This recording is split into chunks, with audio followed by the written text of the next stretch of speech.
Это программа «Актуальное интервью», в студии Иван Лазаренко. Здравствуйте. Уроженец Якутии, ныне живущий в Австралии, известный фотограф Александр Химушин уже 10 лет путешествует по самым отдаленным уголкам планеты. Его проект «Мир в лицах» – это не просто серия фотопроектов, а попытка зафиксировать и сохранить хотя бы в фотографиях исчезающую культуру, традиции и костюмы малочисленных коренных народов мира. И сегодня Александр – гость нашей студии. Александр, здравствуйте. Здравствуйте. Ну и, наверное, в начале беседы все-таки ответ на такой вопрос хотелось бы услышать. Почему именно фотопортреты и почему сейчас это стало смыслом вашей жизни, делом вашей жизни? Да. Ну, я путешествую уже порядка больше 10 лет. Вот. И изначально это было просто желание увидеть мир, посмотреть на различные культуры, на страны. Вот. И только где-то в процессе уже путешествия я понял, насколько важно на самом деле вот именно сохранение культуры, традиций в нашем современном мире. И те люди, с которыми я встречался, как раз подвели меня к мысли, что то есть я вот именно должен заниматься этим проектом, поскольку, в принципе, в мире, ну, до меня, как бы, я не знаю, это, мне кажется, такая вот идея, которая лежала на поверхности, но почему-то никому не пришла в голову. Я решил этим заняться и, в принципе, считаю свое это как бы миротворческая миссия своего рода, вот это занятие. Но вот вы путешествуете всегда один, насколько это удобно и безопасно даже в том числе. И всегда ли находится общий язык с тем, кого вы снимаете, как происходит общение, как происходит процесс съемки?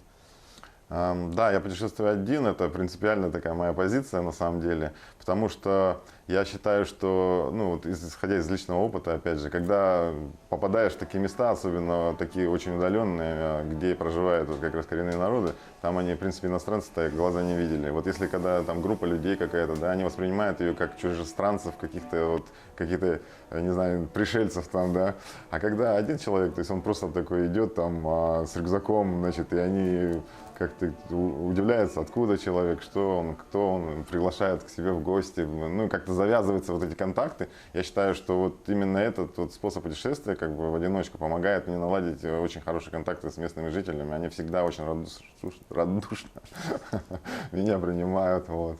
А было ли за 10 лет вот этих путешествий и съемок такое, что категорически как-то агрессивно воспринимали вас, вашу просьбу сфотографироваться, там, одеть костюмы свои национальные? Ну, знаете, все зависит от культуры, да, на самом деле в разных странах отношение к фотографии разное. То есть тут нужно просто быть очень дипломатичным и знать какие-то вот, ну, рамки, за которые нельзя заходить. Вот сложности со съемками, ну, порой возникали вот и в мусульманских странах, потому что, ну, там просто как бы не принято фотография, вообще считается как бы таким чем-то личным, да, и поэтому люди вот неохотно идут на контакт. Но, в принципе, когда ты с ними познакомишься поближе, объяснишь, там, они всегда, в принципе, откликаются. Вот. Но был случай там, например, в Гватемале, когда я приехал в одно удаленное место, там просто за несколько лет до этого убили японского туриста, который вышел, там, девочке дал конфетку и решил ее сфотографировать. Там выскочил какой-то местный житель с мачете, там зарубил его, за него вступился гид, гида тоже зарубил. В общем, такая история была. Вот. А все потому, что в этих местах там приезжали какие-то вот эти миссионеры, сейчас же очень много миссионеров ездит по таким местам, пытаются обратить людей в какую-то там свою религию. Вот там, значит, было, что они сатанисты какие-то, что-то, ну и мужчина такой неадекватный, в общем. Вот. Но на самом деле я думал, ехать мне туда или нет, приехал, оказалось все на месте, все нормально. Люди такие отзывчивые, добрые, проблем вообще никаких не было. Ну, то есть, видимо, нужно налаживать контакт. Ну, то есть перед поездкой вы стараетесь всегда обязательно изучить то место, куда вы едете, что там делать можно, что нельзя, традиции, обычаи? Нет, на самом деле я наоборот, даже когда вот еду в какую-нибудь страну, мне не интересно просто изучать, вот, мне как бы это пропадает какая-то доля приключений, да, вот этого приключенческого духа, то есть я приезжаю, но просто как бы когда уже на месте, да, конечно, ты там общаешься, собираешь какую-то информацию, просто присматриваешься, ну, то есть как бы на местности уже, так сказать, сориентироваться, да, сориентироваться совершенно верно. Ну вот кроме портретных фото вы со своими героями, безусловно, общаетесь, записываете какие-то истории. В каком виде доходит потом это до широкого круга информации? Да, вот знаете, изначально, как бы, когда этот проект еще даже не родился, но я там ездил, фотографировал, то есть в том числе и какие-то портреты были, они были просто как, ну, там, уличное фото, скажем, да. Потом это все больше и больше приходило в такую, глубже уходило, да, и мне вот показалось, что вот нужна история человека, не просто его портрет, поэтому я очень много работаю с людьми, я разговариваю, записываю, ну, раньше писал в блокнотиках там всю эту информацию, потом просто стал уже на диктофон, там, на телефон записывать, и порой бывает, люди наговаривают очень долго, то есть у меня занимает колоссальное количество времени, добавилось как бы к моему и так, так сказать, не быстрому процессу, еще добавилось вот это вот перелопачивание всей этой информации. И нужно, понимаете, в основном через соцсети это все идет. Люди сейчас не любят читать долгие там какие-то длинные истории, поэтому нужно это все как-то сформулировать в одном-двух абзацах, дать им там какую-то информацию и про народ, и про местность, и какой-то местный колорит. Вот, и тогда прям всем нравится колоссальное количество откликов от людей со всего мира, потому что именно показать, значит, что все мы такие же, то есть это такой же человек, он не просто там какой-то, ну, усредненный, так скажем, то есть вот его имя, фамилия, он тем-то занимается. И людям вот это очень, оказывается, откликнулось, просто все ждут с нетерпением новых вот этих вот публикаций, коротких вот таких заметок с портретами, да. А были случаи, что к вам обращались какие-то ученые с просьбой поделиться информацией, те же, допустим, этнографы, которые увидели, может, в ваших путешествиях что-то новое, еще неизвестное для себя?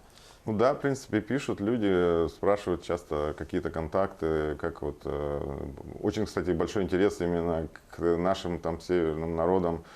Постоянно получаю какие-то запросы, как вот мне организовать, как мне проехать вот туда или сюда. Вот даже недавно был в гостях у итальянцев, там они как бы очень заинтересованы, прям хотят приехать в Якутию. Так что я сейчас их тут направлю в нужное русло, как говорится. Ну, безусловно, вы посетили очень много стран, встречались с очень многими людьми, но все-таки, на ваш взгляд, какое место или какую страну вы бы назвали самой экзотической, и какой из ваших собеседников, из ваших персонажей был самым необычным, может быть, самым интересным? Ой, на самом деле, вот этот вопрос постоянно мне задают, но я вот всегда говорю о том, что нет такой страны на свете, все страны интересны, да, и куда бы человек ни попадал, то есть для меня вот каждая страна это как новая какая-то книга, там, новая история. Вообще у меня с этими, знаете, как вот говорят, кошка, у нее там 9 жизней, да, у меня каждое путешествие это как новая жизнь. Я на самом деле ощущаю себя счастливым человеком, потому что каждый раз, когда я куда-то приезжаю, это полностью, ну я не знаю, говорили мне там, тебе книгу надо писать, мемуары, но это будет уже многотомник, наверное, потому что каждая страна чем-то отличается. Вот. А по поводу, ну, персонажей, ну, разные вот вещи есть. Вот очень часто мне приходят вот, ну, как бы вот в таких моментах, ну, как, ну, не знаю, вот сейчас мне пришел, как сказать, такой случай, значит, в голову. У нас там дедушка в Бурятии был, да, и вот ему сказали, что приедет к вам фотограф, там, я к нему в деревню приезжаю, а когда ему не сказали, он сидел бедный там целые полдня там, а я собирался после обеда приехать. Он нарядился, все медали там свои вот эти военные, ну, как бы сидит, меня ждет. Вот. Я приехал, мне как-то даже неудобно. Ну, вот потом отснял его, в общем, да, такой колоритный. Его местные прозвали Чингисхан. У него такая борода, да, ну, такая седая, ну, вообще такой типаж. И потом он, значит, достает такой маленький кошелечек, да, у него вот как раньше такие были, знаете, как вот с пуговками такими, раз такой открывает, и такой мне вот эту купюру там свернутая. Я говорю, зачем, дедушка? Он говорит, это, сынок, тебе, да, на распечатание фотографии. Я говорю, да вы что? Ну, как бы, это я вам должен за то, что вы мне тут, ну, как бы, ну, вот просто навстречу пошли. Я помню, распечатал эту фотографию, ему передали. В общем, он там гордился, и вся деревня там ходила на него смотреть. Ну и, к сожалению, вот он, получается, вот в прошлом году я узнал на выставке в Бурятии, что его уже нет в живых. Вот эта история, кстати, она такая достаточно показательная, потому что много вещей, много людей снимают, знаете, и получается, что они вот уходят, вот эта культура, она вся быстро-быстро очень улетучивается, поэтому мне часто говорят, почему ты к нам приехал, ну, не приехал бы, ну, несколько лет назад, пораньше, да, а почему? Ну, потому что была еще жива там такая-то вот женщина, и вот эти вот последние носители языка, это огромная проблема, как бы, в мире на самом деле сейчас, поэтому вот я, видимо, как бы затронул вот эту болевую точку, и вот этот проект как бы вот, ну, получил как бы такую, ну, известность, в том числе в больших крупных организациях, там вот типа ООН или ЮНЕСКО. Там, да. Ну вот как раз об этом я и хотел спросить, что ученые в последнее время бьют тревогу, что малочисленные коренные народы постепенно исчезают, все-таки цивилизация их выдавливает. И в каких странах эта тенденция, скажем так, наиболее остро выражена, и как можно наши якутские коренные малочисленные народы вот в этой ситуации рассмотреть? То есть сильно угроза или все-таки еще есть шанс сохранить?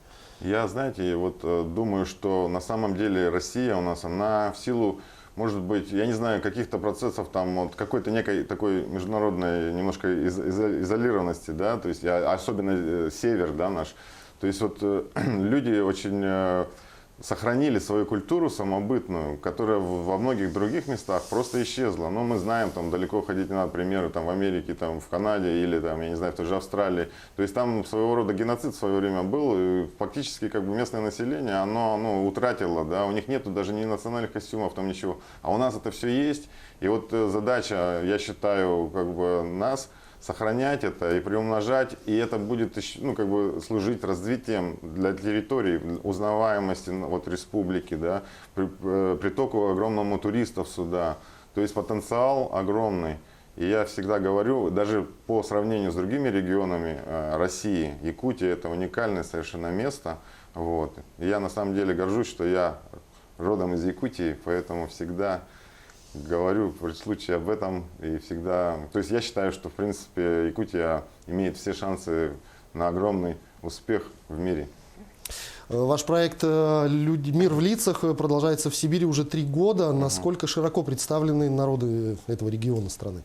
Да, в Сибири работаю очень долго. Это, кстати, самый такой долгосрочный как бы проект, ну не проект, в рамках вот проекта «Мир в лицах». Вот у меня получилось, что на Сибирь просто бесконечное количество времени, потому что я просто не понимал, как мне охватить эту всю территорию. Я же поехал на машине, там объехал там 65 тысяч километров там, на сей момент. Вот. И еще там, как говорится, воз и ныне там, а у меня машина еще сейчас вот в Хакасии находится, и мне дальше нужно ехать. У нас же как бы 41 коренной малочисленный народ в Сибири проживает. А потом я не только коренные малочисленные снимаю, то есть я снимаю все народы. Как бы идея объединить вот мир во всем мире, любовь друг к другу, все мы люди, все мы братья, вот это объединяющее. Но в том числе как бы у нас имеются народы, которые вот как бы коренные малочисленные. Поэтому снимаю всех. И на сегодняшний момент, я думаю, ну вот точно сейчас цифру затрудняюсь сказать, но более половины народов я уже оценял, там, даже, наверное, 2/3.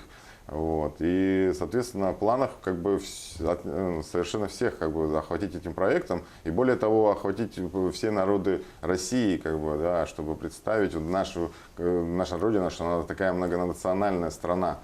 Вот. Потому что, знаете, бывает, открываешь там путеводитель вот где-то в России, я там смотрю, Кремль, там, Санкт-Петербург, Байкал, там. Раз, все, закончилось. А где люди вообще? Люди же это самое важное, это самая ценность, что такая у нас жизнь. Александр, я благодарю вас за беседу. Желаю вам приятных путешествий. Спасибо. Это была программа «Актуальное интервью». До встречи в эфире.